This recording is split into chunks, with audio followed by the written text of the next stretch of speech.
Billion-dollar business ideas. Number 10. Being a YouTuber and starting your own company. The obvious example is Mr. Beast and Feastables, but there's also Alex Hormozi with Acquisition.com and School, Logan Paul and KSI with Prime, Mark Rober with Crunch Labs, Ryan Trahan with Joyride Candy. But there's so many more opportunities in this than you see right now. So the basic idea behind this is that you become a popular YouTuber and you leverage that fame and following to launch your own business. Right now, a lot of the YouTubers that are doing this are focusing on consumer goods and physical products like snacks, drinks, and candies. But I think more and more people will start expanding into other businesses as well. Like an entertainment YouTuber launching their own mobile game studio. There was even an Indian education-based YouTuber called Physics Swallow who launched an app, and now that app is worth $2.8 billion.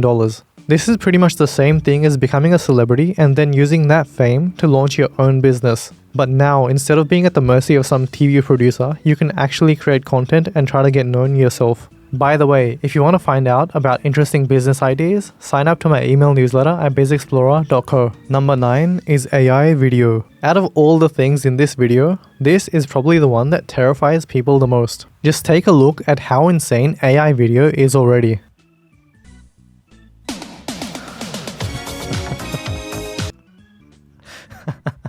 Okay, but seriously, AI video is getting terrifyingly good really fast. So the thing about AI video is that in a world where people spend most of their time on YouTube, Instagram, and TikTok, if you have AI that can pump out thousands of pieces of content every single day and people can't even tell that it's AI, or to be honest care that it's AI because it's still giving them dopamine, then soon the entire internet gets flooded with AI content. But I'm not here to tell you that AI is like Thanos for content creators. So before I get replaced with AI, let me tell you how this is a billion-dollar opportunity. So when OpenAI launches AI images, a lot of other companies decided to do the same thing, like Stable Diffusion or Hugging Face, and they became billion-dollar companies as well. Now for building the underlying model for AI video, I don't think you'll be able to compete with huge companies like Google, Facebook, Meta or X, but I think there is an opportunity for applying this tech. There's two ways I see this happening. The first is taking those AI video models and using them for a specific use case. So for example, making a tool that helps people make AI ads for a thing they want to sell.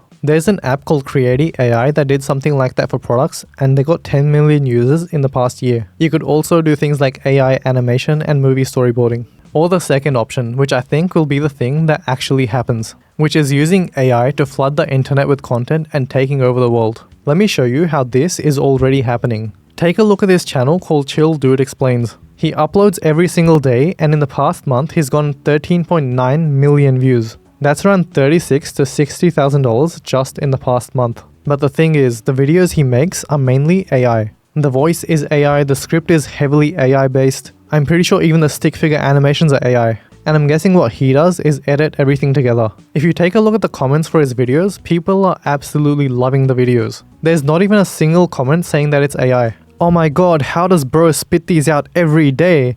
These are freaking amazing. I'm so glad I found this channel. I love it. Thanks for your videos, mate. You pumping out a lot of them, which I like. But take care of yourself too. So the idea is, what if you create like 20 channels for every single niche and post like 3 times a day? What if you create hundreds of VTubers, each with different personalities and lore, and then flood Twitch? What if you make thousands of AI girls and post them on Instagram? Sure, some people will be able to tell before the tech is good enough, but from what I've seen with the Chill Dude Explains channel and a lot of others like that, I don't think people will actually care about that much. And the thing is, when you have the attention of billions of people, you pretty much control the entire world.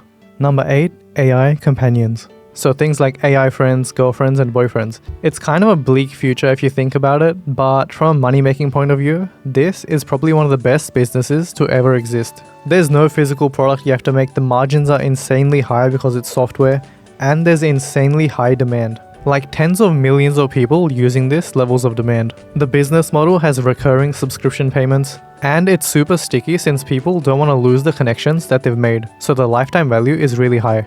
People are already spending a ton of time talking to AI characters. Just take a look at things like Character.ai or Replica. But here's the crazy part. This is still early. Right now, it's still text-based. Imagine what happens when the avatar becomes fully animated, the voice sounds real, and the AI trains itself on your personality.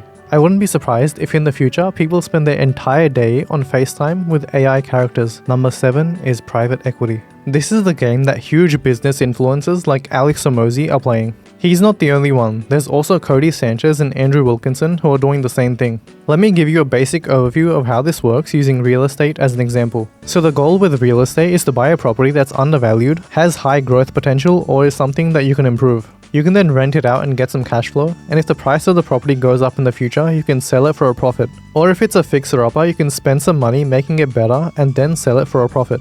Or you can do some combination of all those things. Private equity is pretty much the exact same thing, but instead of buying and selling real estate, you buy and sell businesses. This is interesting because apparently private equity is one of the most common ways people become billionaires.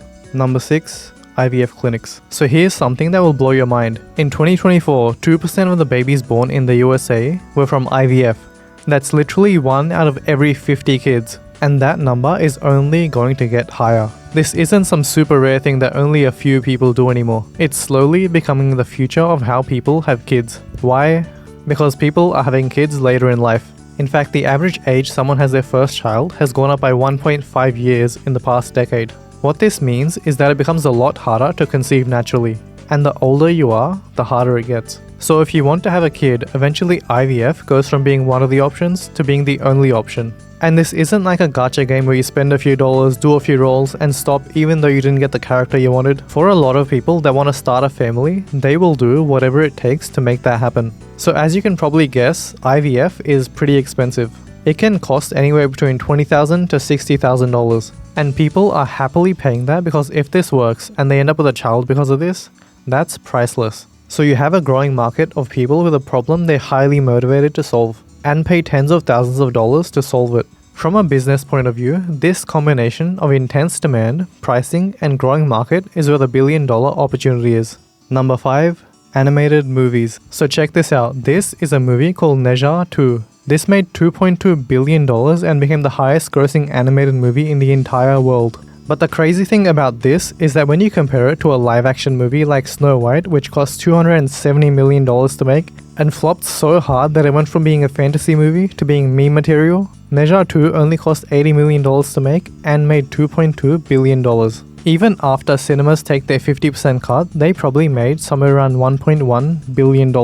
By the way, the first one cost $22 million to make and made $742 million. These movies are literally printing money. I think a reason why is because a lot of movies nowadays kinda suck. They always try and shove some ethical or moral lesson into the movie, and I think people are getting tired of being told that they're a horrible person. Animated movies like Inside Out 2, Spider-Man Into the Spider-Verse, or Neja 2 are more like the classic movies, and they focus more on telling a good story and being entertaining. Sure, they also have lessons in them as well, but they're more subtle and actually relatable, unlike the thing they tried pulling with Snow White or any of the movies in the Oscars. Plus, with animated movies, you can actually have stories which are a lot harder to do in person, like Ratatouille or Kung Fu Panda. So I think there's probably an opportunity in this to become the next Pixar. Number 4 is New School.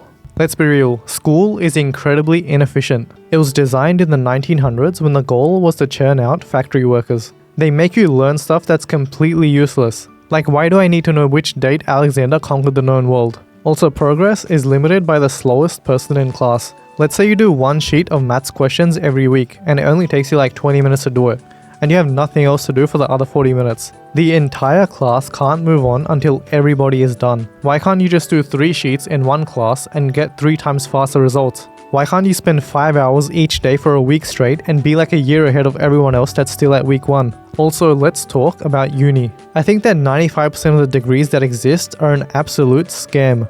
I know because I have 2 of them. They're overpriced and they teach you useless stuff that's outdated. So for example, in a marketing subject, one of the questions was how would you market a charity? And the people teaching the subject were only accepting answers like partner with an existing bank and then, I don't know, send out a press release. Like, what the hell? And if you mentioned anything like make videos on TikTok or YouTube, that was just dismissed and looked as stupid. No, it's not stupid, it's literally the most powerful way to let people know about your stuff in the entire history of the world. Also, the fact that they pressure young people into $50,000 worth of debt for a degree that's completely useless is one of the most evil things I've seen in this world. And I haven't even mentioned how AI and ChatGPT have completely destroyed the entire methodology that schools and unis use to teach you stuff, which is to memorize things, which, by the way, you forget about the moment you leave the exam.